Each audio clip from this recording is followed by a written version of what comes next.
इस वीडियो में मैं आपसे मिड टर्म का प्रैक्टिस पेपर डिस्कस कर रहा हूँ। ये 2022 से इसका है मिड टर्म का, ठीक है। और इसमें काफ़ी अच्छे अच्छे इंपॉर्टेंट क्वेश्चन है और जो आपकी काफ़ी हेल्प करेगा। मैंने इसमें कुछ एक्स्ट्रा भी बता रखा है, ठीक है। स्टार्ट करते हैं वीडियो को, ठीक है। तो देखिए क्वेश्चन नंबर 1 से लेकर 12 तक जो है ना वो MCQ टाइप है।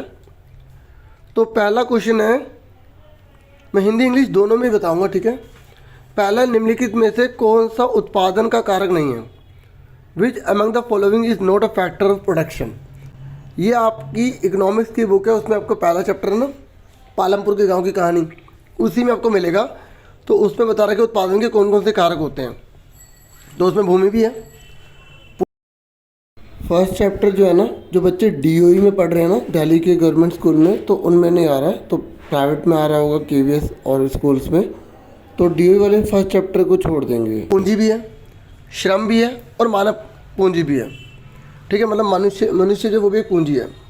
तो सारे के सारे जो तीनों दे रखे हैं, तो उपरोक्त में से कोई भी नहीं, ये D पे टिक कर देंगे। तो पहले वाले का आंसर क्या है? D। क्लियर हो गया। उसके बाद नेक्स्ट क्वेश्चन है, हाँ, तो पहला क्लियर हो गया ना, पहले का आंसर D है। फिर नेक्स्ट है, मेरे मित्र एक ऐसे देश के निवासी हैं जिस देश की सीमा भारत के साथ नहीं लगती। My friend हेल्स from a country that doesn't not share a land boundary with India. Identify the country. आपको बताना इन चारों में से कौन सा ऐसा देश है जिसकी बाउंड्री भारत से टच नहीं होती। तो तजाकिस्तान है, उसकी जो बाउंड्री भारत से टच नहीं होती। तो इसका आंसर क्या क्या B आ गया। क्लियर हो गया, ठीक है। उसके बाद थर्ड क्वेश्चन है, निम्नलिखित में से कौन भारतीय संविधान सभा के सदस्य नहीं है? देखो बहुत सारे सदस्य थे, ठीक है। तो आपसे पूछा जा रहा है कि कौन सदस्य है ही नहीं। तो 4 ऑप्शन आपके सामने है, इंग्लिश में भी है। Which among the following was not a member of the constituent assembly of India. पहला दे रखा डॉक्टर भीमराव अम्बेडकर, दूसरा डॉक्टर राजेंद्र प्रसाद, जयपाल सिंह, महात्मा गांधी। तो मैं आपको बता दूं कि महात्मा गांधी जो थे वो कॉन्स्टिट्यूट असेंबली के मेंबर नहीं थे। तो इसका आंसर D आ जाएगा। अच्छा, एक इम्पोर्टेंट पेज भी आपको दिखाना चाहूँगा, आपसे शेयर करना चाहूँगा, वो देखो आप। देखो ये आपकी जो डेमोक्रेसी की बुक है ना, लोकतांत्रिक वाली, तो उसमें इन सब के बारे में अच्छे से पढ़ लेना, क्योंकि ये संविधान सभा के बहुत खास मेंबरों में से एक थे जिन्होंने बहुत काम करा है, ठीक है। तो ये स्पेशली आपके लिए मैंने बुक से ये पिक भी लिया है ताकि आपको और थोड़ा बता सकूं, ठीक है। थोड़ा टाइम की वजह से होता नहीं, तो मैं तो आपको इतना डिटेल में बता दूं बहुत ज़्यादा। और जैसे इस पेज को तो आप अच्छे से करना, आपकी जो बुक होगी, क्योंकि इसमें से बहुत सारे क्वेश्चन बन के आते हैं कि संविधान सभा के कितने मेंबर थे, ठीक है। संविधान हमारा कब बनकर तैयार हुआ, ठीक है, ठीक है। और कितने उसे बनने में टाइम लगा, 2 वर्ष 11 मिनट 18 दिन, ठीक है। तो 299 सदस्य थे। कब बनकर तैयार हुआ? 26 नवंबर 1949 को। कब लागू हुआ? 26 जनवरी 1950 को। ऐसे ऐसे क्वेश्चन आपको अच्छे से पता होना चाहिए। अब इंग्लिश वाले शिकायत नहीं करेंगे कि सर आपने इंग्लिश में नहीं दिखाया, वो आप अपनी बुक निकाल के कर लेना। थोड़ा बहुत तो कॉपरेट करना पड़ेगा ना आपको, ठीक है जी। चलो आगे देखो, SCA वल्लभ भाई पटेल जी के बारे में और सरोजिनी नायडू के बारे में, इनके बारे में अच्छे से कर लेना, ठीक है। तो चलो आगे बढ़ते हैं अब। तो आप उसमें देखकर ये मत बोलना सर उसमें ना तो महात्मा गांधी थे और ना ही डॉक्टर भीमराव अम्बेडकर थे, ऐसा मत सोचना, क्योंकि डॉक्टर भीमराव अम्बेडकर तो अध्यक्ष थे, ठीक है, प्रारूप समिति के, ड्राफ्टिंग कमेटी के। उन्हें पिताजी कहा जाता है, जनक कहा जाता है, ठीक है। महात्मा गांधी जो थे, इसमें आंसर है वो नहीं है, ठीक है। क्लियर हो गया आपको। उसके बाद नेक्स्ट है, अब हमारा चौथा क्वेश्चन है। चौथे क्वेश्चन में कह रहा है गलत मिलान बताओ, कौन सी मैचिंग गलत है। अब जिसने अच्छे से चैप्टर पढ़ा है ना, हिस्ट्री का है बच्चों, इतिहास की जो आपकी किताब है ना, उसका जो पहला चैप्टर है ना आपका, ठीक है, पहला चैप्टर है, वेरी गुड, फ्रांसीसी क्रांति। तो उस चैप्टर में बहुत अच्छे से डिटेल में दे रखा है। तो इसने बोला इनमें से कौन सा गलत है, रोबेस्पियर, लुई 16, जॉन लॉक या नेपोलियन। तो देखो जो जॉन लॉक है ना, वो राजा नहीं थे, ठीक है, उन्होंने तो उल्टा किताबें भी लिखी हैं, ठीक है, उन्होंने जैसे किताब लिखी है टू ट्रीटाइजेस ऑफ गवर्नमेंट, ठीक है, उन्होंने राजा को तो बोला था कि ये देवी और निरंकुश जो अधिकार ना ये इनको नहीं मिलने चाहिए। अब मैं आपको वाला पेज दिखाता हूँ, देखो इसका आंसर समझ में आ गया, सी है। इसमें मतलब कौन सा गलत था, कौन सा गलत था, कौन सा आंसर इसका, सी। अब देखो पेज वाला, अच्छा हिस्ट्री में जो पेज है जॉन लॉक के बारे में बता रहा था, ये देखो जॉन लॉक और जॉर्ज लॉक, ये दोनों को याद कर लेना, ठीक है, ये जॉन लॉक और जॉर्ज रूसो, ठीक है, ये सारे। और इसमें एक और क्वेश्चन ये भी है, ये मॉन्टेस्क्यू, इन्होंने किताब लिखी थी स्पिरिट ऑफ लॉस की, ठीक है, और इन्होंने सरकार के अंदर बोला था कि 3 बातों में बांट दो, विधायिका, कार्यपालिका, न्यायपालिका। ये बहुत इंपॉर्टेंट क्वेश्चन है, ऐसे ही क्वेश्चन आते हैं, इसलिए कह रहे चैप्टर पढ़ के ना उसके नोट्स बनाओ। अब आपको नोट्स कहाँ से बनाए, तो टाइम ही नहीं है, आप सपोर्टिंग मटेरियल भी कर लो, काफ़ी हद तक आपकी हेल्प होगी, लेकिन आपने चैप्टर करा होगा तभी आप अच्छा स्कोर कर पाओगे, मैं बता रहा हूँ, ठीक है। चलो आगे देखते हैं नेक्स्ट क्वेश्चन। अब मैं आपको एक बहुत इंपॉर्टेंट बात बताऊँ, लास्ट ईयर जो आपका सिलेबस था इस बार भी वही है, तो मैंने टर्म फर्स्ट के नाम से मतलब बहुत सारी वीडियो बनाई हैं, अगर वो सारी वीडियोस भी कर लोगे आपके बहुत अच्छे नंबर आ जाएंगे। डिस्क्रिप्शन में आपको लिंक मिल जाएगा, आप वो सारी वीडियोस देख लेना, हर सब्जेक्ट की बना रखी हैं, भर भर के बना रखी है, बहुत अच्छी तैयारी हो जाएगी आपकी। चलो अगले क्वेश्चन पे आ जाते हैं। 1794 तक फ्रांस की मुद्रा कौन सी थी, जल्दी बताओ, फ्रांस की करेंसी कौन सी थी, वही फर्स्ट चैप्टर में है, और ये इसका आंसर सबसे आसान है, लिवरे, है ना, वेरी गुड, मुझे पता सबको पता होगा, वेरी गुड बच्चों, शाबाश। अब बताओ टाइल का क्या मतलब होता है, what do you understand by tithe, the tax paid directly to the state, ठीक है, राज्य को दिए जाने वाला टैक्स टाइल कहलाता है। फ्रांस की मुद्रा, ठीक है, इसका आंसर समझ में आ गया, ए है। फ्रांस की मुद्रा कौन सी थी, लिवरे। चर्च द्वारा लिए जाने वाले टैक्स को क्या बोलते थे, टाइद। अब उसके बाद नेक्स्ट क्वेश्चन है आपका 7वां। तो 7वें क्वेश्चन में बच्चों असर्शन और रीज़न वाले होते हैं। ऐसा क्वेश्चन जब आता है ना तो आपको चेक करना पड़ता है कि पहले दोनों सही हैं या गलत हैं। जब हम पता लगा लेते हैं सही है गलत, तो फिर हम देखते हैं कि जो रीज़न है ना, क्या वो ऊपर वाले का ही आंसर है, क्या ऊपर वाली जो घटना घट रही है वो नीचे वाले की वजह से घट रही है। और चेक करते हैं 7वां क्वेश्चन, देखो 7वां क्वेश्चन ये रहा, अरुणाचल एवं गुजरात के समय में 2 घंटे का अंतर होता है। ये आपकी ज्योग्राफी का चैप्टर पहला। तो आप बताओ अरुणाचल प्रदेश और गुजरात में टाइम का 2 घंटे का अंतर होता है, होता है। कह रहा है इसका कारण ये है कि भारत की मानक समय रेखा 82 डिग्री 30 मिनट है। तो ये बिल्कुल करेक्ट है, रीज़न भी सही है और असर्शन भी सही है। ये कह रहा है डिफरेंस जो होता है ना अरुणाचल प्रदेश और गुजरात का, वो 2 घंटे का होता है। तो ये ठीक है। और रीज़न दे रखा है कि इंडिया का जो प्राइम मेरिडियन है ना वो 82 डिग्री 30 मिनट है, तो ये भी सही है। तो रीज़न भी ठीक है, तो इसलिए आंसर ए पे टिक कर देंगे। ए पे तब टिक करते हैं जब दोनों सही होते हैं और रीज़न भी सही होता है, ठीक है। तो 7वें का आंसर क्या आ गया हमारा, ए आ गया, ठीक है। 8वें क्वेश्चन पे आ जाओ। कह रहा है कौन सा लोकतंत्र के पक्ष में है, मतलब लोकतंत्र के फायदे या लोकतंत्र के कार्य बताता है, मतलब कौन लोकतंत्र डेमोक्रेसी के फेवर में है। देखो ये सारे ही फेवर में है, क्योंकि यहाँ लिखा है people feel themselves free and equal in democracy. ये कह रहा है जब लोकतंत्र होता है ना तो लोग अपने आप को फ्री और इक्वल समझते हैं। क्या समझते हैं, फ्री और इक्वल, ठीक है, मतलब स्वतंत्र और समान समझते हैं, बिल्कुल ठीक है। और लोकतंत्र में जब टकराव होते हैं तो उससे ज़्यादा अच्छा रिजल्ट आता है, ठीक है। जब लोकतंत्र यानी कि डेमोक्रेसी में जब कन्फ्लिक्ट होते हैं तो उससे अच्छा रिजल्ट आता है और बढ़िया है। डेमोक्रेसी में कन्फ्लिक्ट होना अच्छा है क्योंकि बहस होगी, निर्णय निकलेगा, मारकाट नहीं होगी। और तीसरा, लोकतंत्र में सरकारें ज़्यादा जिम्मेदार होती हैं, उत्तरदायी होती है, तो ये भी ठीक है। ये रिस्पॉन्सिबल होती है, जो भी डेमोक्रेसी के अंदर गवर्नमेंट बनेगी वो रिस्पॉन्सिबल होगी, क्योंकि अगर अकाउंटेबल भी होगी तो जवाब देना पड़ेगा, अगर नहीं देगी तो लोग अगली बार वोट ही नहीं देंगे। नेक्स्ट 9वां क्वेश्चन। तो देखो 8वें का मैंने तीनों बोला तो इसका डी आंसर हो गया। 8वें का आंसर का डी, क्लियर हो गया। 8वें का क्या गया, डी।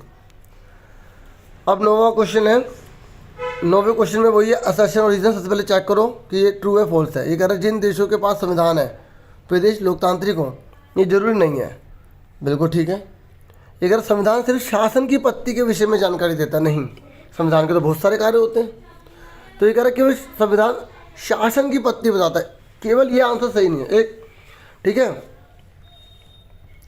तो अब हमारा ये आंसर तो बिल्कुल ठीक है, और ये बोल रहा है कि संविधान सिर्फ शासन की पत्ती के बारे में बताता है, तो बहुत सारी चीज़ें बताता है ना, तो इसका मतलब संकल्पना तो ठीक है, कारण गलत दिया है, ठीक है।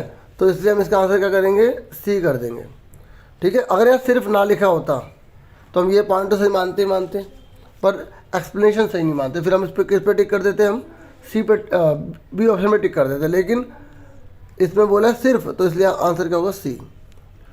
अब आ जाइए, अब जो इंग्लिश में थोड़ा सा बता दूं कि countries that have a constitution are not necessary democratic. ये कह रहा है अगर किसी देश के अंदर हमने कॉन्स्टिट्यूशन बना दिया तो क्या वो डेमोक्रेसी हो जाएगी, जरूरी नहीं है ना। तो ये तो ट्रू है। ये कह रहे थे constitution only gives information about the system of government. ये कह रहे जो कॉन्स्टिट्यूशन है ना वो केवल गवर्नेंस की सिस्टम के बारे में बताता है, ये गलत है, ठीक है। तो इसका ए सही है, सी गलत है, तो इसका आंसर क्या होगा, सी हो जाएगा। ए सही है, आर गलत है, तो सी आंसर हो जाएगा। देखिए 10वां क्वेश्चन है, 18वीं शताब्दी में फ्रांस का समाज कितने स्टेट में बटा हुआ था। सबसे इजी क्वेश्चन है। In how many states was the French society divided in the 18th century. Very good, 3। अब 11वां क्वेश्चन है, ये कह रहा है वही आपको संकल्पना और कारण वाला पढ़ना है। ये कह रहे हैं गाँव में मौसमी बेरोजगारी बहुत ज़्यादा होती है। ये तो बिल्कुल ट्रू है। ये कह रहे इसका रीज़न ये है कि गांव में लोग खेती से जुड़े हुए काम करते हैं, तो खेती से जुड़ा हुआ काम कुछ ही महीनों चलता है, इसलिए बाकी महीने वो बेरोजगार बैठे रहते हैं। तो ये भी सही है और रीज़न भी सही है, रीज़न भी सही है भाई, खेती कुछ ही समय तक होती है इसलिए मौसमी बेरोजगारी हो गई। तो दोनों सही है, रीज़न भी सही है, तो इसका आंसर क्या हो जाएगा, ए। इंग्लिश में सुन लो, ये कह रहा है seasonal unemployment is found in abundance in the village. बिल्कुल ठीक है कि गांव के अंदर बहुत बड़ी मात्रा में सीजनल अनएम्प्लॉयमेंट पाया जाता है।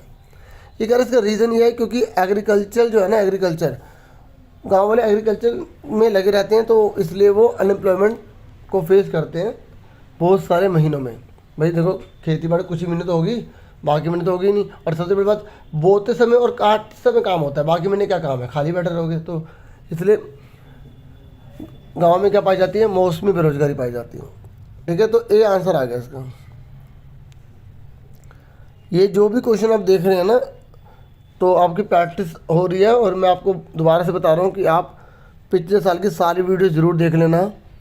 MCQ में थे, बहुत सारी बना रखी हैं, अलग अलग प्लेलिस्ट तैयार की हुई हैं, डिस्क्रिप्शन में जाके चेक कर लेना। नहीं तो आप प्रैक्टिस पेपर ASC स्टार्टर लिखेंगे तो बहुत सारी वीडियोस आ जाएंगी। कोई वीडियो ढूंढ रहे हैं तो ASC स्टार्टर लिख देना, जो वीडियो ढूंढ रहे हैं उसके बाद, तो वीडियो निकल आएंगी, ठीक है। अब उसके बाद हमारा 12वां क्वेश्चन है कि आपको बताना है कि which among the following act was pass by the government of India in 2005 to ensure minimum 100 days employment in rural areas. ये कह रहा है कि किस कानून के द्वारा भारत सरकार ने 2005 में ग्रामीण क्षेत्रों में 100 दिन के लिए रोजगार को सुनिश्चित किया। बताओ कौन सा कानून है जिसमें बोला गया कि 100 दिन की नौकरी मिलेगी मिलेगी। वो कौन सी है इनमें से, स्कूल चले हम, काम के बदले अनाज, या महात्मा गांधी राष्ट्रीय ग्रामीण रोजगार गारंटी अधिनियम, या प्रधानमंत्री रोजगार योजना। कौन सी है इसमें से, इसमें से है Mahatma Gandhi national rural employment guarantee act. C answer है इसका, ठीक है बच्चों। ये इसे शॉर्ट में बोलते हैं मगन रेगा। क्या बोलते हैं, मगन रेगा बोलते हैं, MAGN। और एग्ज़ाम में ये थ्योरी में भी बहुत बार आता है कि मगन रेगा क्या होता है। तो बच्चे बता देते हैं कि ये जो है ना लोगों को 100 दिन का एम्प्लॉयमेंट देती है। पहले इसे 200 जिलों में लागू किया गया, बाद में से 600 डिस्ट्रिक्ट यानी कि ज़िले में स्टार्ट कर दिया गया। इसमें 1/3 जो जॉब्स है ना वो महिलाओं के लिए रिजर्व है, महिलाओं के लिए रिजर्व है, ठीक है। और अगर किसी को नौकरी नहीं मिलती ना तो 15 दिन के अंदर अंदर उसको बेरोजगारी भत्ता मिलता है, ठीक है। जो अनएम्प्लॉयमेंट जो थोड़ी बहुत हेल्प की राशि होती है ना, असिस्टेंस हेल्प, वो मिलती है, ठीक है। तो आपको समझ में आ गया। इसका आंसर क्या 12वें का सी। उसके बाद 13 है, ये कह रहा है पालमपुर की प्रमुख आर्थिक क्रिया क्या है। जो पालमपुर है ना उसकी इकोनॉमिक एक्टिविटी कौन सी है। तो डियर स्टूडेंट्स, पालमपुर की जो इकोनॉमिक एक्टिविटी वो सबसे ज़्यादा जो मेन है वो है एग्रीकल्चर। कौन है? Agri, CULTURE, agriculture. ठीक है, AGRICULTUR, एग्रीकल्चर यानी कि कृषि। क्लियर हो गया? अब आपको खालिस्तान करना है 13 से, और अलग अलग क्वेश्चन जैसे पूछेगा, कुछ ट्रू फॉल्स पूछेगा, कोई बोलेगा लाइन को सीधा करो, तो ये आपको समझ में आ गया 13वां आंसर आ गया। Very good. अब आ जाओ 14। ये कह रहा है कि आपको ये लाइन दे रखी है, इसको सीधी करके लिखनी है। द स्पिरिट ऑफ लॉज पुस्तक की रचना डैश ने की है। तो बताओ, ये यहाँ तो गलत लिखा हुआ है, रूसो ने थोड़ी करी थी। द स्पिरिट ऑफ लॉज है वो किताब लिखी है मॉन्तेस्क्यू ने लिखी है। अभी मैंने आपको जो पेज दिखाया था ना पहले, दोबारा दिखाऊं? दिखाता हूँ। तो मॉन्तेस्क्यू ने करी थी। किसने करी थी? मॉन्तेस्क्यू ने। ठीक है, आपको दिखाता हूँ। देखो प्यारो, ये देखो, है ना? तो बुक से आएगा, बुक जिसने कर लिया अच्छे नंबर कर लिए। इधर उधर से सबसे बढ़िया है बुक NCERT। ठीक है, अगर फुल मार्क्स लाने हैं तो। ठीक है, अब जैसे आपके एग्ज़ाम में इसके आसपास के क्वेश्चन आ जाएंगे। जो ये सैम्पल पेपर आप कर रहे हो ना, आप केवल ये मत करना, मैं आपको बता रहा हूँ सीक्रेट बात। आप इसके जो भी क्वेश्चन है ना, इसके आगे पीछे के सारी चीज़ें कर लो, जो पेज पे आए ना वो सारी चीज़ें कर लो। देखो कितना अच्छा स्कोर कर लोगे। ठीक है, क्योंकि पेपर पास में हो सकता है जो प्रैक्टिस पेपर बना रहे होंगे उन्होंने साथ में पेपर भी बना लियो, उसके आसपास के क्वेश्चन डिज़ाइन कर लियो। सुन रहे हो? चलो आगे बढ़ते हैं। मकसद मेन यही है कि आप बहुत अच्छे से तैयारी करो। ठीक है ना? चलो, अब तो मॉन्तेस्क्यू आएगा। ठीक है, तो इसका आंसर होगा 14 का। ये है मॉन्तेस्क्यू। ठीक है, तो आपको समझ में आ गया। अब हम करते हैं नेक्स्ट क्वेश्चन। 15वां क्वेश्चन है, आपको बताना है ट्रू है फॉल्स है। ये कह रहा है एक वर्ष में किसी भूमि पर एक से ज़्यादा फसल की पैदावार करने को हम बहुविध फसल प्रणाली कहते हैं। बताओ, अगर हम एक वर्ष में किसी भूमि पर एक से ज़्यादा फसल उगा रहे हैं तो उसे क्या बोलते हैं? क्या उसे हम बहुविध फसल प्रणाली कहते हैं? To grow more than one crop on a piece of land during the year is known as multiple cropping. बताओ, इस ट्रू है फॉल्स है? ये ट्रू है, क्योंकि जब हम एक खेत में, ये इकोनॉमिक्स का क्वेश्चन है। ठीक है, अर्थशास्त्र में पहले चैप्टर में मिल जाएगा। अगर आप एक खेत में एक तरह फसल उगा रहे हो ना, तो उसे क्या बोलते हैं? बहुविध फसल प्रणाली। तो ये क्या बच्चों? सत्य है। ठीक है, क्लियर हो गया। अब आ जाओ 16 क्वेश्चन पर। ये कह रहा है दिनेश दिल्ली में एक दिहाड़ी मजदूर है। आज नौकरी मिल गई तो कल नहीं मिली, ऐसी, और उसे दिन का केवल 150 रुपये मिलता है। कितना मिलता है? 150। जबकि मार्केट में रेट कुछ हो रहा है, मान लो 400 रुपये दिहाड़ी चल रही है। अब आप बताओ कि ये रोज़गार है या बेरोज़गार है? आपको बताना है कि दिनेश जो है वो डेली वेज लेबरर है दिल्ली का, और वो 150 रुपये पर डे के ले रहा है, और जबकि मार्केट में जो वेज रेट है बहुत ज़्यादा है। अब बताओ, अनएम्प्लॉयड है या एम्प्लॉयड है? दोनों में से एक बार बताना है, एम्प्लॉयड है या अनएम्प्लॉयड है। तो देखो, दोनों में से भी आप ये ना लिख के आप लिखोगे अंडर एम्प्लॉयड है। क्या है? Under employed. ठीक है, मैं आपको आंसर यहाँ लिखोगे अंडर एम्प्लॉयड, क्योंकि वो अल्प रोजगार में। किसमें? Under employed, EMPLOYED। ठीक है, UNDER। ठीक है, अंडर। ठीक है, EMPLOYED, अंडर एम्प्लॉयड। ठीक है, हिंदी में बोलते हैं अल्प रोजगार। आप इसका आंसर क्या लिखोगे? अल्प रोजगार। वो दोनों के बीच की स्थिति में है। क्लियर हो गया? समझ में आ गया आंसर? ठीक है, उसके बाद नेक्स्ट क्वेश्चन पर आ जाओ। नेक्स्ट क्वेश्चन है, हम सभी ऐसा आचरण करें जैसा कि हम एक परिवार के सदस्य हो, मतलब सब मिलजुल कर रहें।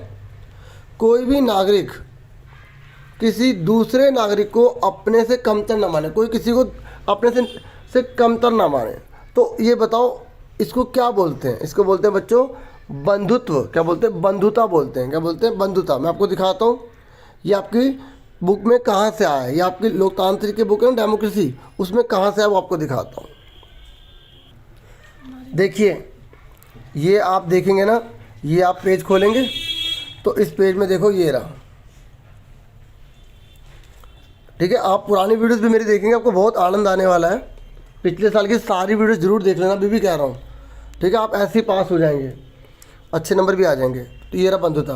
आप देखो सेम लाइन लिखी है ना, पूरी लिखी है। ऐसे इंग्लिश मीडियम वाले स्टूडेंट सुन लीजिए, ये आप अपनी बुक में ओपन करेंगे तो आपको मिल जाएगा। बाकी आपको बंधुता का मतलब बता देता हूँ इंग्लिश में क्या है।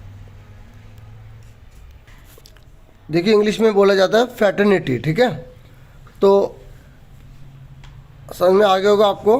बाकी वाला पेज आप निकाल लेना। और सभी बच्चे दिल खोलकर वीडियो को लाइक ज़रूर करना, अभी चलेगी वीडियो। ठीक है, और जिन्होंने सब्सक्राइब नहीं किया तो वो चाहें तो सब्सक्राइब कर सकते हैं। ठीक है, आगे देखते हैं। अब आगे देखिए, हमने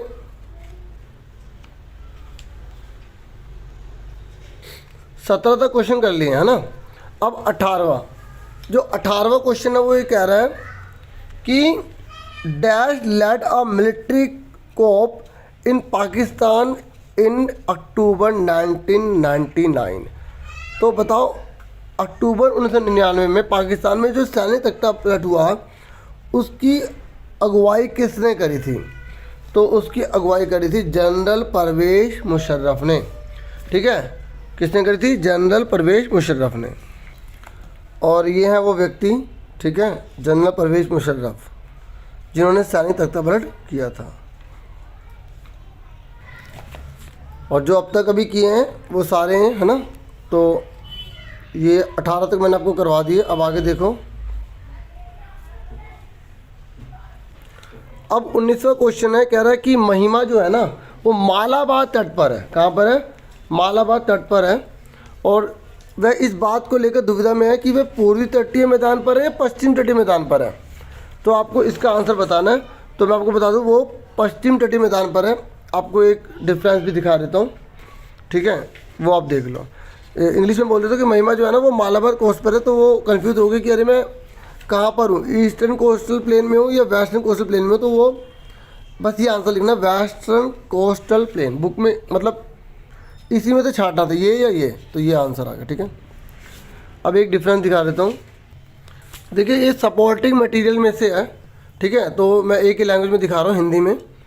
तो आप जो ज्योग्राफी की आपकी बुक है ना, तो उसमें जो आपका चैप्टर है, चैप्टर नंबर 2, तो उसमें आपको आराम से मिल जाएगा ये। तो देखो बहुत सारी डिटेल में लिखा हुआ है, आप इसके बारे में और ज़्यादा जानकारी यहाँ से इकट्ठी कर सकते हैं। ठीक है, देखो ये। अच्छा, कुछ बच्चे कहेंगे सर हमारे पास तो सपोर्ट मटेरियल ही नहीं है। देखिए सपोर्ट मटेरियल आप ऑनलाइन भी पढ़ सकते हैं।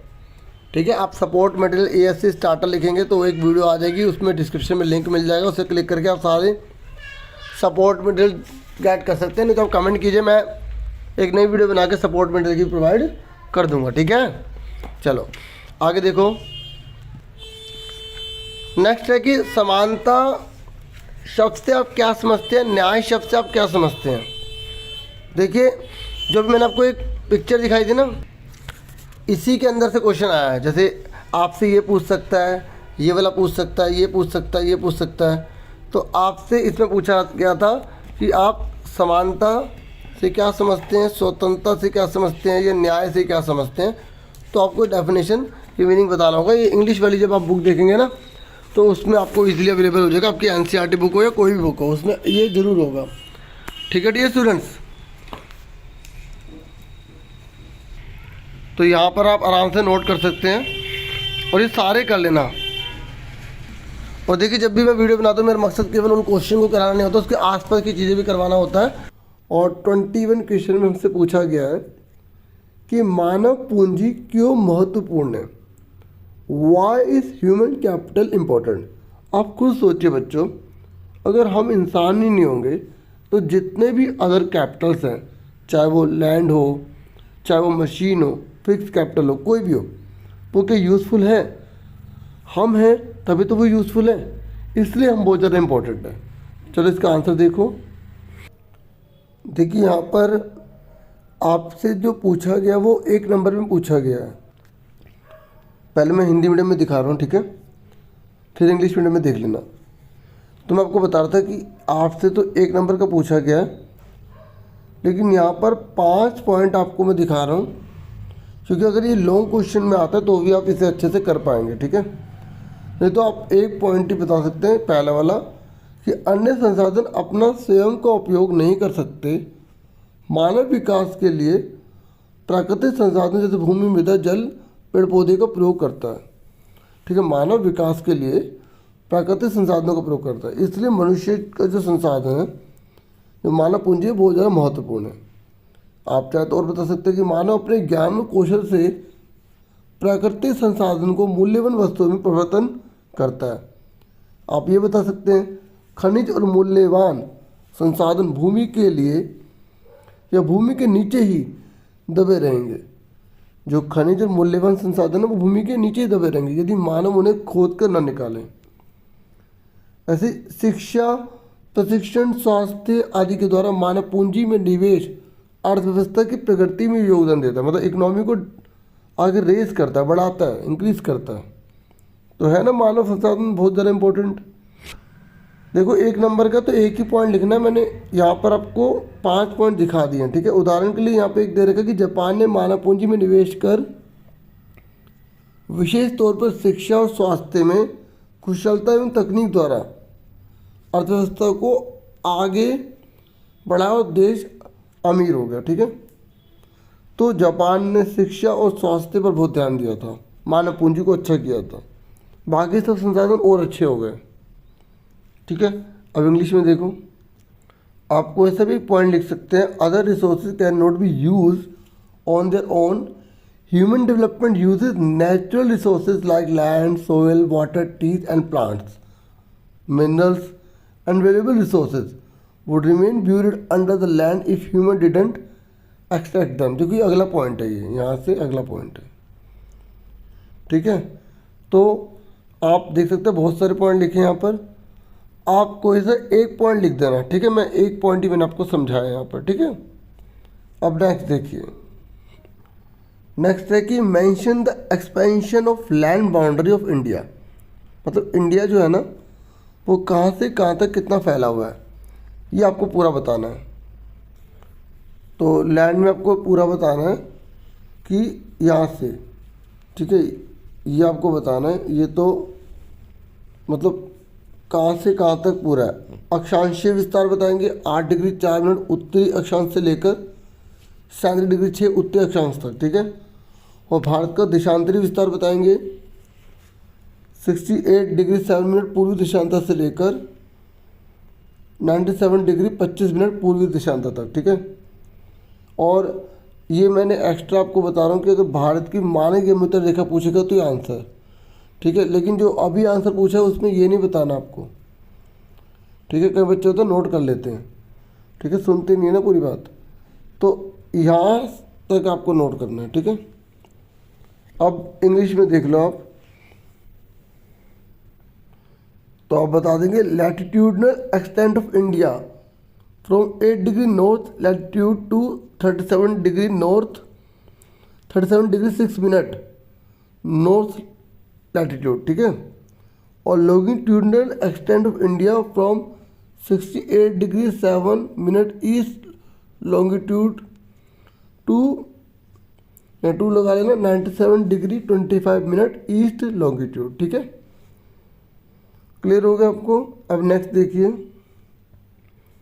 नेक्स्ट है लोकतंत्र के विपक्ष में एक तर्क लिखिए, मतलब हमें डेमोक्रेसी के अगेंस्ट बताना है। आपको पता होना चाहिए कि लोकतंत्र होता क्या है। जब जनता के द्वारा जनता की चुनी सरकार जनता पर शासन करती है ना, उसे लोकतंत्र कहते हैं। Democracy is the people, for the people and by the people. तो हमें डेमोक्रेसी के ना नुकसान बताने, जैसे आप बता सकते हैं कि यहाँ पर जो डिसीजन है वो डिले होते हैं, मतलब निर्णय बहुत देरी से लिए जाते हैं, यहाँ पे करप्शन होता है। और आप और भी बहुत सारे बता सकते हैं, जैसे आप बोल सकते हैं क्योंकि यहाँ पर जो वोटिंग सिस्टम है तो हर 5 ईयर्स बाद वोटिंग होगी, हो सकता है इससे पहले भी हो जाए, तो उसमें बहुत बड़ी मात्रा में अमाउंट जो है वो स्पेंड होती है, ठीक है। आंसर देखो, तो ये है अस्थिरता की संभावना, फैसलों में देरी, भ्रष्टाचार की संभावना, चुनावी प्रक्रिया महंगी, सामान्य लोगों को सरकार चुनने का फैसला लेने में कठिनाई। ठीक है, तो आप इंग्लिश में देख लो। आप यहाँ पर मैं आपको 5 आर्गुमेंट बता रहा हूँ डेमोक्रेसी के अगेंस्ट में, तो आप एक ही लिख सकते हैं। जैसे पहला, पॉसिबिलिटी ऑफ इनस्टेबिलिटी, मतलब अस्थिरता की संभावना, हो सकता है सरकार गिर जाए। ठीक है, और फिर दोबारा चुनाव होंगे। डिले इन डिसीजन, डिसीजन लेने में बहुत ज़्यादा देरी होती है। पॉसिबिलिटी ऑफ करप्शन, भ्रष्टाचार के चांस होते हैं। The election process is expensive, election process बहुत ज़्यादा महंगा है। Difficulty in taking the decision of the common people to choose the government, और कई बार आम लोग जो है वो गवर्नमेंट को अपने तरीके से जिसे वो चुनना चाहते हैं उनको कई बार कठिनाइयों का सामना करना पड़ता है। ठीक है, उसके बाद नेक्स्ट है बेरोजगारी को परिभाषित कीजिए। डिफाइन द टर्म अनएम्प्लॉयमेंट, आपको अनएम्प्लॉयमेंट के बारे में बताना है कि अनएम्प्लॉयमेंट क्या होता है। देखो, person wants to get work but he doesn't get work on available wage rate, then this situation is called unemployment. जब एक व्यक्ति प्रचलित मजदूरी दर पर काम करना चाहता है लेकिन उसे काम नहीं मिलता, तो उस स्थिति को ना बेरोजगारी कहते हैं। ठीक है, मतलब जो मार्केट में रेट चल रहा है ना उसमें काम करना चाहता है लेकिन उसे काम ही नहीं मिल रहा, तो उसको बोलते हैं बेरोजगारी। देखिए, इसमें बेरोजगारी का ये टॉपिक है। ठीक है, वह दशा या वह स्थिति जब प्रचलित मजदूर पर वह काम करने के लिए इच्छुक है लेकिन उसे काम नहीं मिलता। और देखो, मैंने इस पेज को पूरा दिखा रहा हूँ क्योंकि इस पेज में से काफ़ी क्वेश्चन आ रखे हैं, मृत्यु दर, जन्म दर, तो आप ये भी अच्छे से कर लीजिएगा। ठीक है, अब इंग्लिश में देख लीजिए इसका मतलब। ठीक है, अनएम्प्लॉयमेंट की आप डेफिनेशन बता देना। The condition of one who is capable of working, जो काम करने के लायक है, एक्टिवली सीकिंग वर्क, और वर्क करना भी चाहता है, but unable to find an work, लेकिन उसे कोई काम मिलता नहीं है। आगे लिख देना एक और चीज़, on available wage rate, WAG wage, RAT। ठीक है, RAT। ओके, तो ये हमारा हो गया। नेक्स्ट देखते हैं। नेक्स्ट है समाजवाद से आप क्या समझते हैं। ठीक है, what do you understand by the term socialism. देखो, समाजवाद या समाजवादी यहाँ पर वही है, तो आप लिखेंगे समाज में संपत्ति सामूहिक रूप से पैदा होती है और समाज में उसका बंटवारा सामूहिक रूप से होना चाहिए। सरकार जमीन और संपत्ति से जुड़े कानून इस तरह बनाए कि सामाजिक और आर्थिक असमानताएं कम हो। ठीक है, इस विचारधारा को ही आप लिख देना समाजवाद कहते हैं। ठीक है, इंग्लिश में देखिए, the political idea that is based on the believe that all people are equal and that money and property should be equally divided. ठीक है, इज कॉल्ड सोशलिज्म। ठीक है, नेक्स्ट देखिए। नेक्स्ट है कि सिंधु नदी तंत्र की किसी एक नदी का नाम बताना है आपको। जो इंडस रिवर है ना, जो सिंधु रिवर है, उसकी एक रिवर का आपको नेम बताना है। देखिए, यहाँ पर मैं आपको पूरा दिखा रहा हूँ। सिंधु की 5 मेन जो है ना वो ट्रिब्यूटरीज हैं, मतलब उसकी सहायक नदी, जैसे झेलम, चिनाब, रावी लिख देना। ठीक है, बाकी और स्टडी के लिए एक्स्ट्रा पढ़ सकते हैं, दूसरे क्वेश्चन है यहाँ पर। ठीक है, आंसर इसका समझ में आ गया। आपसे एक नदी पूछा, आप ये बता देना कोई सी भी एक। ठीक है, और इंग्लिश में देखो तो आप बता सकते हो झेलम, चिनाब, रावी, ब्यास, सतलुज, कोई सी भी एक रिवर बता देना। ठीक है, नेक्स्ट क्वेश्चन देखो। ये पूछ रहा है कि नर्मदा नदी किस नदी तंत्र का हिस्सा है। देखिए, जब आप इसका आंसर लिखेंगे तो आप इसका नर्मदा नदी तंत्र लिख देना। ठीक है, और ब्रैकेट में लिख देना प्रायद्वीपीय नदी, ठीक है, क्योंकि नर्मदा नदी अपने आप में एक बड़ा तंत्र है, ठीक है। तो आप इसके ब्रैकेट में प्रायद्वीप लिख देंगे, प्रायद्वीप नदी, ठीक है, प्रायद्वीप नदी। और इंग्लिश में आप नर्मदा रिवर सिस्टम लिखेंगे, नर्मदा रिवर सिस्टम, और ब्रैकेट में लिख देंगे पेनिसुला, ठीक है, ओके। PENIN पेनिन, SULA सुला, ठीक है, ये ब्रैकेट में लिख देंगे। उसके बाद नेक्स्ट क्वेश्चन आपका लोकतंत्र की परिभाषा दीजिए। What do you mean by democracy? तो आप बता सकते हैं democracy is the people, for the people and by the people, या आप कोई और भी परिभाषा दे सकते हैं, ठीक है। लोकतंत्र वह तंत्र है जब लोगों के द्वारा लोगों की चुनी हुई सरकार लोगों पर ही शासन करती है। बाकी एक बार दिखा रहे तो आप सुन लीजिए, देख लीजिए। देखिए, जब हम लोकतंत्र की परिभाषा की बात करते हैं तो किसी न किसी राइटर की परिभाषा लिखनी पड़ती है। तो आप इनमें से कोई भी परिभाषा लिख सकते हैं, या इब्राहिम लिंकन ने जो दी थी, जो मैंने अभी आपको बताई थी, वो भी आप लिख सकते हैं, ठीक है। अब आगे देखो, ऐसे दिए स्टूडेंट्स इंग्लिश वाले, आप कोई सी भी एक डेफिनेशन किसी भी राइटर की लिख सकते हैं। यहाँ पर मैंने आपको 3 दिखा दिए, आप इब्राहिम लिंकन वाले भी लिख सकते हैं, ठीक है। ये जो 28 क्वेश्चन है ना, ये DOE के स्टूडेंट्स नहीं करेंगे क्योंकि चैप्टर 2 से रिलेटेड है, ये आपके एग्ज़ाम में नहीं आ रहा। बाकी जो KVS और जो स्कूल्स के हैं वो इसे देख सकते हैं।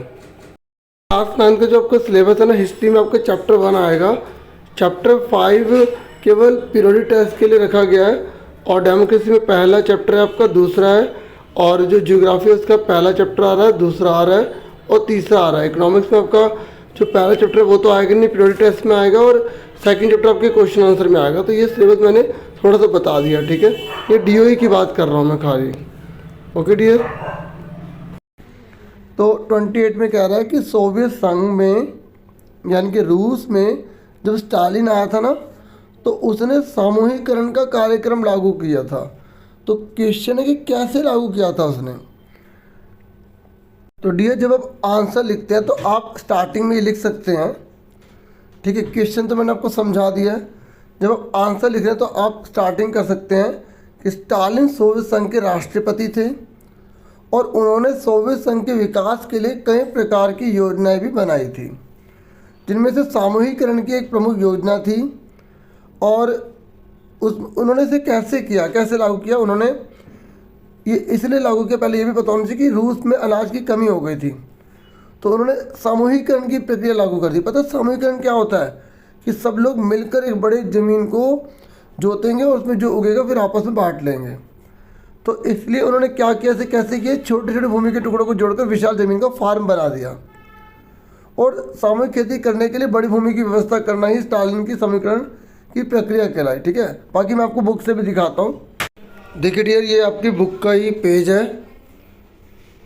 तो इसी में स्टालिन ने जो लागू किया था, ये आप ये भी पॉइंट्स लिख सकते हैं कि किसानों से ज़मीन छीनना, कुलकों का सफाया करना और विशालकाय खेत बनाना, ठीक है, इसे आवश्यक माना गया, ठीक है। तो जैसे कब पार्टी आरंभ हुई वगैरह वगैरह, आप देखो सामूहिक खेतों को कोल खोज, ये भी आपको याद रखना कहा जाता है, ठीक है। अगर आपने चैप्टर अच्छे से पढ़ लिया ना डियर, तो आप बहुत अच्छा स्कोर कर सकते हैं, सुन रहे हैं। चलो अब आगे पढ़ते हैं, आगे देखते हैं।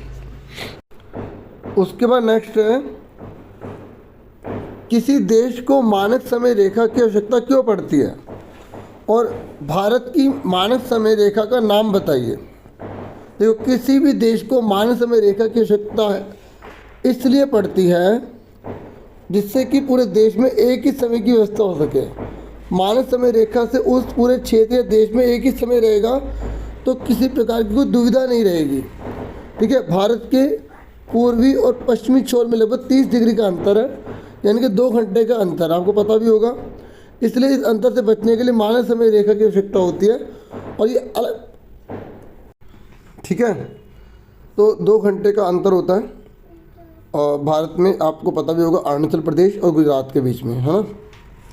तो इसलिए हमें पूरे देश में एक ही टाइम चाहिए, इसलिए भारत ने एक ही मानक समय को अपना रखा है और उसका नाम है 82 डिग्री 5 मिनट पूर्वी देशांतर। और यह रेखा भारत के उत्तर प्रदेश राज्य के मिर्ज़ापुर स्थान से गुजरती है। ये आपको पता होना चाहिए। ये जो 82 डिग्री 5 मिनट की जो हमने देशांतर रेखा ले रखी है ना, ये भारत में यूपी में मिर्ज़ापुर में है, ठीक है। वहाँ से पूरे इंडिया का जो है बेस फॉलो किया जा रहा है, ठीक है। फिर नेक्स्ट क्वेश्चन है, लोकतंत्र में अंतिम निर्णय लेने की शक्ति लोगों द्वारा चुने हुए प्रतिनिधियों के पास ही होनी चाहिए। आप इस पर विश्लेषण कीजिए, आप बताइए क्या सही है या सही नहीं है। मतलब जो अंतिम शक्ति है वो लोगों द्वारा चुने हुए लोगों के पास में है। लोकतंत्र में अंतिम निर्णय लेने की शक्ति लोगों द्वारा चुने हुए प्रतिनिधियों के पास ही होनी चाहिए।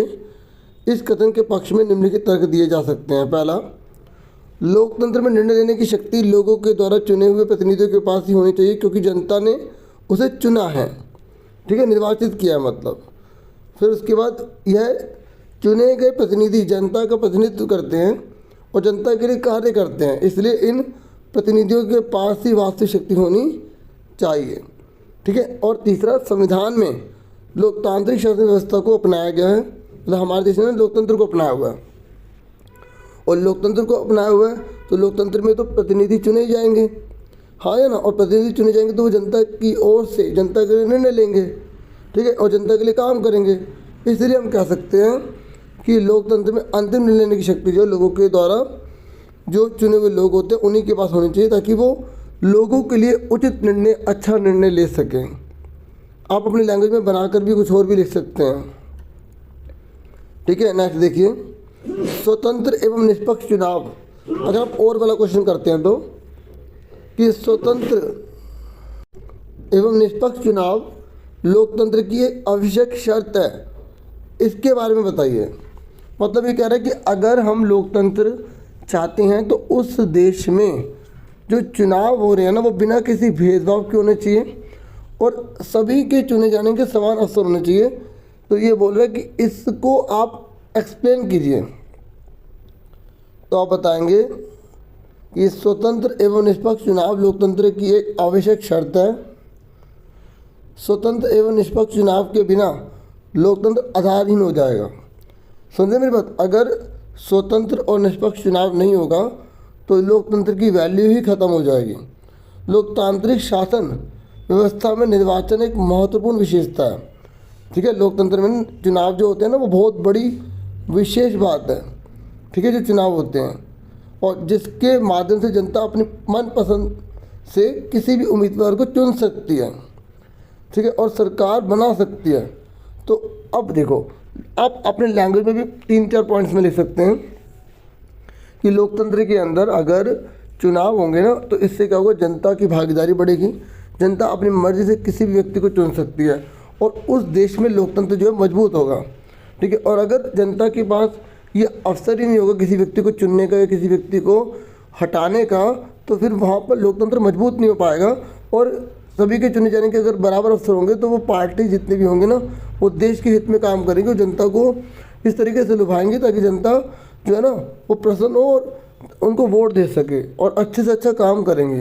और इसमें क्या होगा, सभी व्यक्ति चुन सकते हैं किसी को भी, जो भी 18 साल से ऊपर है या जो भी भारत का नागरिक है उसके आधार पर। तो इससे क्या होगा, हमारा देश और मजबूत होगा और लोकतंत्र तो मजबूत होगा ही होगा, ठीक है। सुनते मेरी बात, लोकतंत्र मजबूत है तो भारत भी मजबूत होगा, ठीक है। ये मैंने थोड़ा ज़्यादा आपको बता दिया, आप दोबारा से एक बार और सुन लो कि स्वतंत्र एवं निष्पक्ष चुनाव के माध्यम से ही कोई व्यक्ति निर्वाचन में उम्मीदवार बन सकता है और चुनाव जीत सकता है, ठीक है। और ये पॉइंट्स में लिख लेना, स्वतंत्र एवं निष्पक्ष चुनाव के बिना लोकतंत्र हो ही नहीं सकता, ठीक है। और लोकतंत्र तभी होगा जब वहाँ पर चुनाव सही से होंगे, ठीक है। आप इसके एग्जाम्पल बता सकते हैं, भारत में ये सभी नियमों को लागू किया गया और भारत इसको मानता भी है और इसलिए भारत में भी जो है लोकतंत्र बहुत मजबूत है। देखिए अब मैं 31 क्वेश्चन करा रहा हूँ। आर्थिक क्रियाओं से आप क्या समझते हैं? आर्थिक क्रिया को कितने वर्गों में विभाजित किया जाता है? उदाहरण सहित बताइए। देखिए पहले आपको पता होना चाहिए कि जो एक्टिविटीज़ होती है ना, क्रियाएं, वो 2 प्रकार की होती है, आर्थिक और एक गैर आर्थिक। आर्थिक वो है जो धन कमाने के लिए की जाती हैं, और जो गैर आर्थिक होती है ना वो सेवा के लिए की जाती है। जैसे आप अपने माता पिता की सेवा कर रहे हैं, मंदिर में मस्जिद में जैसे आप सेवा कर रहे हैं, गुरुद्वारे में चर्च में सेवा कर रहे हैं, तो वो गैर आर्थिक है क्योंकि सब धन नहीं कमाएंगे। ठीक है, आप वहाँ पर सेवा भाव है आपका उद्देश्य। ठीक है, और एक आर्थिक क्रिया वो भी होती है जो सेवा, जिसमें सेवा होती है लेकिन उसमें धन कमाया जाता है। ठीक है, तो आर्थिक क्रिया वो होती है जो राष्ट्रीय आय, अगर हम पूरे देश के हिसाब से बात करें, राष्ट्रीय आय को बढ़ाती हैं। ठीक है, जो धन कमाने के लिए की जाती है वो आर्थिक क्रिया होती है। समझ में आ गया? उन सभी क्रियाओं को जो राष्ट्रीय आय में मूल्यवर्धन करती हैं आर्थिक क्रिया कहलाती हैं। आप इसकी जगह वृद्धि करते ये भी लिख सकते हैं। ठीक है, आर्थिक क्रिया को कितने भागों में बांटा जाता है? तो आर्थिक क्रियाओं को 2 प्रकार के भागों में बांटा जाता है। पहला बाजार आर्थिक क्रिया, दूसरा गैर बाजार आर्थिक क्रिया।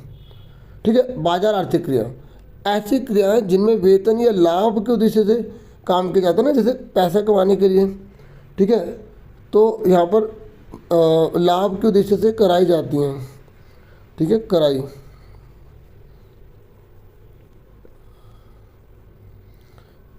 कराई जाती हैं, और इनके लिए पारिश्रमिक का भुगतान किया जाता है। पारिश्रमिक मतलब आपने काम करा तो आपको पैसे मिलेंगे। इनमें सरकारी सेवा भी आती है, वस्तु और सेवाओं को भी इसमें शामिल किया जाता है। ठीक है, थोड़ा सा मिसप्रिंटिंग है तो आप थोड़ा सा इसको सही कर लेना। ठीक है, और गैर बाजार क्रिया कौन सी होती हैं? अपने उपभोग के लिए उत्पादन करना, मतलब आपने जो उगाया या जो बनाया उसे खुद यूज़ कर लिया, उसे गैर बाजार क्रियाएं कहते हैं। ठीक है, तो एक बार पढ़ दे दो। अपने उपभोग के लिए उत्पादन करना, इनमें प्राथमिक उत्पादों का उपयोग तथा अचल संपत्तियों का स्वरेखा उत्पादन आता है। उदाहरण के लिए बागवानी जैसे बगीचे वगैरह हम लगा रहे हैं। ठीक है, कोई किसी प्रकार की, जैसे एक प्रकार का फल वगैरह उगा रहे हैं। ठीक है, तो और या हम उद्यान वगैरह लगा रहे हैं, तो वो क्या आ जाएगा, जो खुद में यूज़ कर लेंगे वो गैर बाजार क्रियाएँ आ जाएंगी। ठीक है, बाजार क्रियाओं में आप बहुत सारे एग्जाम्पल दे सकते हो, जैसे हम फैक्ट्री जो है लगा रहे हैं। ठीक है, और या हम कोई बहुत बड़ा उत्पादन कर रहे हैं जिससे हम बाज़ार में वस्तु और सेवाओं को बेचते हैं, खरीदते हैं। ठीक है, तो वो सब किस में आ जाएंगी? बाजार क्रियाओं में। अब आगे सुनो, ये कह रहा आपके क्षेत्र में की जाने वाली किन्हीं 5 गैर कृषि क्रियाएँ बताइए। आपने पालमपुर गाँव की कहानी पढ़ी ना, तो गैर कृषि क्रिया कौन कौन सी होती है, तो आपको अपने क्षेत्र की बता देनी है। जैसे आप बता सकते हैं कि मेरे एक कारखाने में बहुत से मजदूर हैं जो गैर कृषि काम करते हैं। हाँ या ना? क्योंकि देखो मजदूर हैं, वो खेती बाड़ी थोड़ी कर रहे हैं। आप बोल सकते हो मेरे घर के पास में मोची हैं जो गैर कृषि काम कर रहे हैं, दर्जी है, ठीक है, कपड़े धोने वाला है, ठीक है, ड्राइवर है। ठीक है, और अपने आप से कोई बता सकते हो कि ट्रैक्टर चलाने वाला है। ठीक है, तो वो गैर कृषि काम है। अगर दुकान आपके पड़ोस में खोल रखी है इस तरीके से। देखिए मैंने आपको सेक्शन जो बी है ना वो अभी करवा दिया। ठीक है, पहला क्वेश्चन है 32 में, मतलब सेक्शन सी का, हिमालय को भारत के लिए वरदान क्यों माना जाता है। ठीक है, तो सुनिए ध्यान से। देखिए हिमालय पर्वत भारत के लिए एक वरदान के समान सिद्ध हुआ है। इसके निम्नलिखित कारण है। पहला, हिमालय पर्वत भारत को एक अविजित सीमा प्रदान करता है, मतलब हमारी दुश्मनों से रक्षा करता है। ठीक है, बहुत बड़ी आर्मी हमारी यहाँ पर जो है ना, हमें यहाँ पर इतना ज़्यादा आर्मी को भेजने की जरूरत नहीं पड़ती क्योंकि यहाँ हिमालय खुद हमारी रक्षा कर रहा है। और हिमालय जो है ना पर्वत हमारी मानसूनी हवाओं को रोककर भारत में परावर्षा करवाता है। अगर ये ना होता तो मानसूनी जो हवाएं होती वो ये ना रुकती और हमारे देश को बारिश ना मिल पाती। और पता है अगर ये हिमालय पर्वत ना होता तो उत्तर भारत से जो ठंडी बर्फीली हवाएं होती वो आ जाती और दिल्ली, पंजाब, हरियाणा यहाँ सब बर्फ हो जाती, जिसकी वजह से जो इतनी फसल उगती है ना वो नहीं उग पाती। हिमालय पर्वत के कारण यहाँ पर पूरा साल पानी से भरी लबालब नदियाँ हैं। हिमालय की वजह से यहाँ पर प्राकृतिक संसाधन है, जड़ी बूटियाँ, अनेक प्रकार के संसाधन हैं। तो आप ये अपनी लैंग्वेज में बना बना के लिख सकते हैं। ठीक है, अगर आप ऊपर वाला नहीं करते तो आप नीचे वाला कर सकते हैं कि प्रायद्वीपीय भारत की विशेषताएं को बताइए। जो आपको बताना है कि जो पेनिनसुलर इंडिया ना उसके बारे में आपको बताना है। तो आप बता देना कि जो भारत है ना, भारत जो प्रायद्वीपीय हम भारत की बात कर रहे हैं, बताना ये प्राचीनतम भूभाग गोंडवाना भूमि का हिस्सा हुआ करता था। ठीक है, और एक मेज की आकृति वाला स्थल था। यह आग्नेय और पुराने क्रिस्टलीय तथा रूपांतरित चट्टानों से बना है। ठीक है, किससे बना है? चट्टानों से। करेक्शन कर लेना। ठीक है, और प्रायद्वीप में भारत के दो भाग है। नर्मदा नदी के दक्षिण में एक त्रिभुजाकार भूभाग है, इसे दक्षिण का पठार कहते हैं। ठीक है, जबकि उत्तरी भाग को मध्य उच्च भूमि कहते हैं, और इसमें छोटा नागपुर का पठार, बुंदेलखंड का पठार, मालवा का पठार है। मैप में आता है, कर लेना मैप में। प्रायद्वीप भारत के मुख्य जो है ना, प्रायद्वीप भाग में जो मुख्य रूप से काली मिट्टी पाई जाती है और कपास के लिए अच्छी मानी जाती है। प्रायद्वीप भारत में मसालों का बहुत अधिक उत्पादन होता है। केरल तथा कर्नाटक आदि राज्य मसालों के उत्पादन में अग्रणी है। और प्रायद्वीप भारत में कई नदियों में, मतलब आप ये लिखना, प्रायद्वीप भारत में कई नदियां प्रभावित होती है, मतलब कई नदियां बहती हैं। ठीक है, तो ये थोड़ा करेक्शन कर लेना, जैसे गोदावरी, कृष्णा, कावेरी, नर्मदा आदि। ठीक है, अब नेक्स्ट देखो। नेक्स्ट है कि भारतीय संविधान सभा के सामने प्रमुख चुनौतियां कौन कौन सी थी एवं उनका सामना उन्होंने किस प्रकार से किया था। ठीक है, जो भारत का संविधान है ना, तो उसके सामने कौन कौन सी चुनौतियां आई थी। तो भारतीय संविधान सभा के सामने, ठीक है, निम्नलिखित चुनौतियां आई थी। पहला, भारतीय संविधान सभा के समक्ष सबसे बड़ी चुनौती विचारों की विभिन्नता की चुनौती थी, क्योंकि विचार अलग अलग थे। ठीक है, और संविधान सभा में कई विचारों के लोग शामिल थे और इनमें मतभेद होना स्वाभाविक था, लेकिन इसके बावजूद भी बहुत बड़ी मात्रा में वाद विवाद हुआ, लेकिन विचार विमर्श हुआ, लेकिन सहमति भी बन गई। पहली चुनौती कौन सी थी? विचारों को लेकर अलग अलग विचार थे, अलग अलग संस्कृति वाले लोग थे, तो उसमें बहुत बड़ी मात्रा में क्या हुआ? मतभेद भी हुआ, लेकिन सबको सुलझा लिया गया। ठीक है, संविधान सभा के समक्ष एक बड़ी चुनौती देशी रियासतों की थी, कि क्योंकि बहुत सारी रियासतें कह रही थी कि हमें एक अलग जो है देश बनाना है, या हम अपना शासन चाहते हैं, तो उन सबको कैसे लाया जाए, एक साथ कैसे किया जाए, एकजुट कैसे किया जाए, तो ये भी बड़ी चुनौती थी।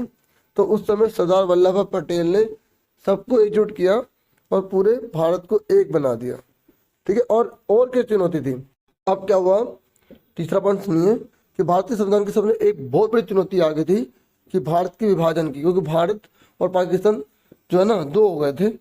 तो इससे क्या हुआ कि अब भारत के अंदर जो अनेक जाति धर्म के लोग रह रहे हैं, उनमें सांप्रदायिकता की भावना ना हो, तो उससे कैसे निपटा जाए, ये हमारे संविधान सभा के सामने एक बड़ी चुनौती आई।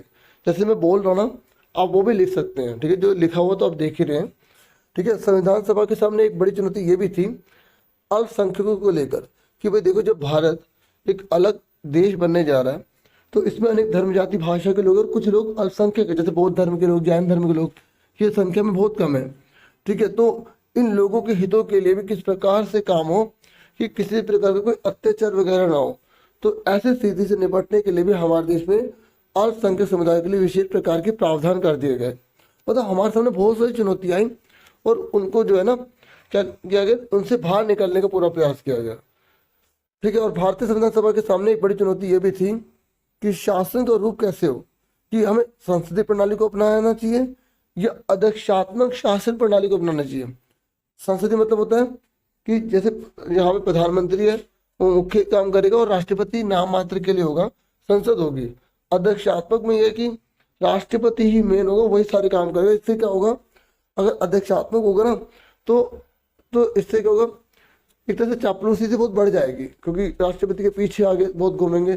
और अगर संसद प्रणाली होगी तो जनता द्वारा चुने हुए लोग होंगे, और उसके बाद क्या होगा, फिर प्रधानमंत्री या बहुमत का जो भी नेता हो वो चुना जाएगा। तो उससे क्या होगा, जनता की मजबूती होनी थी। तो भारत ने संसदीय व्यवस्था को अपना लिया। ठीक है, अब नेक्स्ट क्वेश्चन देखो। 4 पॉइंट्स को इससे भी आप कर लेना, जैसे 4 नंबर का है तो। उसके बाद नेक्स्ट है शिक्षित बेरोजगारी की समस्या को दूर करने के लिए शिक्षा व्यवस्था में सुधार के लिए कुछ उपाय बताइए। आप खुद बताइए बच्चों, आज हमारे देश में जिन लोगों ने जो शिक्षा ग्रहण करी है ना, उसके अनुसार उन्हें नौकरी नहीं मिल पाती। तो आप कुछ उपाय बताइए। तो आप बता सकते हैं कि जो स्कूलों के अंदर जो शिक्षा दी जा रही है वो उस प्रकार की होनी चाहिए जिससे कि उनको नौकरी मिल जाए, मतलब व्यवसायिक शिक्षा करवानी चाहिए। और स्कूल के बाद भी अनेक प्रकार के ऐसे केंद्र खोलने चाहिए जिससे कि वो लोग जो है ना वहाँ पर एजुकेशन या स्किल गेट करके नौकरी ले सकें। ठीक है, बच्चों की जो एजुकेशन है वो अपग्रेड होनी चाहिए। ठीक है, बेरोजगारी को दूर करने के लिए सरकार के द्वारा अनेक प्रकार की व्यवस्था की जानी चाहिए। ठीक है, और अपना बना बना के आप बता सकते हैं। तो क्वेश्चन है बनाकर लिखने वाला है, आप यहाँ पढ़ भी सकते हैं कि शिक्षित बेरोजगारी को दूर करने के लिए हमें समय के साथ साथ बदलाव भी लाने होंगे, क्योंकि समय परिवर्तनशील है। अगर पढ़ाई या स्कूल का सिस्टम या बहुत सारी चीज़ें अगर वैसे ही चलेंगी तो फिर जो है उन लोगों को शिक्षा कभी नहीं मिल पाएगी, वो वाली शिक्षा जिससे कि वो उचित नौकरी पा सकें। तो नए बदलावों को अपनाना होगा। ठीक है, फिर नेक्स्ट क्वेश्चन है हमारा 35। फ्रांसीसी क्रांति से निकले विचारों का उल्लेख कीजिए जो आने वाले समय में दुनिया के लिए आदर्श साबित हुए। ठीक है, फ्रांसीसी क्रांति से निकले विचारों का उल्लेख करना है आपको। तो देखो जो दुनिया के लिए जो है ना एक आदर्श हुए, तो आपको पता ना उसमें बंधुत्व है, समानता है ना, स्वतंत्रता है, तो वही आपको बताना। एक बार सुन लो आप। सन 1789 में फ्रांस की क्रांति हुई और इस क्रांति ने विश्व भर में महत्वपूर्ण बदलाव किए। फ्रांसीसी क्रांति से निकले कुछ प्रमुख शब्द जिन्होंने विश्व भर में ऐतिहासिक बदलाव किए वो इस प्रकार है। पहला कौन सा? समानता। तो समानता को बढ़ावा मिला, पहले हेडिंग डाल देना समानता। इसका मतलब होता है कि भेदभाव ना करना, सभी लोग समान हैं।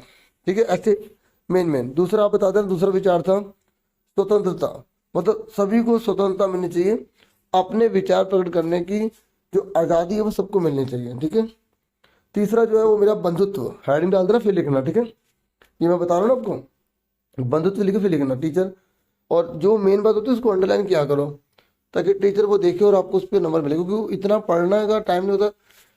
ठीक है ना, वैसे तो एक नजरी टीचर की काफ़ी होती है, लेकिन मैं आपको जो बता रहा हूँ आप टीचर की अगर हेल्प करते हैं तो टीचर उसमें ज़्यादा उनका टाइम बचता है, तो वो काफ़ी अच्छा मतलब स्कोर हो जाता है।